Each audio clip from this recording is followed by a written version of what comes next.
Crn ponedeljnik, dvajca Radovišani danes zaginaka iz Štipot kako vozilo, to so koja od Radoviš trgnale za Skopje izletalo od Patot na nekoliko kilometri pred Štip. Na lice mesto smrta go našla 59-godišnji Otile Boškov, dodeka nekoliko časa podocna ta došla i po 65-godišnji od Blagoj Kamčev, koji počinal vo Štipskata klinička bolnica. Za dvajcata da bidat izvadeni od vozilo to, mora da intervenirati požarnikarите. За кратко време го извадовме, првото лице беше заглавено и успеавме да го извадиме за кратко време, а второто лице во возилото е више починато. Последен живи двајцата пријатели од Радовиш ги видел транспортерот Кавадарци, кога рано утринава тие го претекнале. Судбината сакала тој да биде и првиот кој ќе стигне на местото на несреќата. Не се сеќам баш добро, мислам дека исто возил на километар уназад ме помина.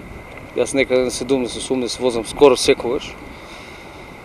Некаде на 90, над 90, може и 100 возеше. Возилото кога стигнав тука вече видов возило во Шанец. Видов дека има рака подадена од брзорецот. И тоа беше за 2-3 минути им рекоа дека одма ќе испратат. За 2-3 минути начекавме возило од Трумица. Прва помош го застававме него. Излезе доктор и медицинска сестра. Шо можевме тука, помогнавме. Што било причина за тешката сообраќајна несреќа која долгогодишниот наставник Камчев и неговиот пријател Бошков, бизнисмен, ги прати во смрт, треба да утврди полициската истрага.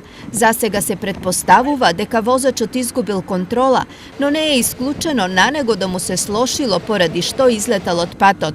Од друга страна, во времето на несреќата врнеше дожд, па влажниот коловоз бил уште една причина за несреќата. Инаку Благо и Иле биле долгогодишни пријатели и во Радовиш еден без друг се гледале ретко. Онака како што го минале животот заедно, така сега заедно заминаа и во смрт. Зошто и како ќе утврди полициската истрага.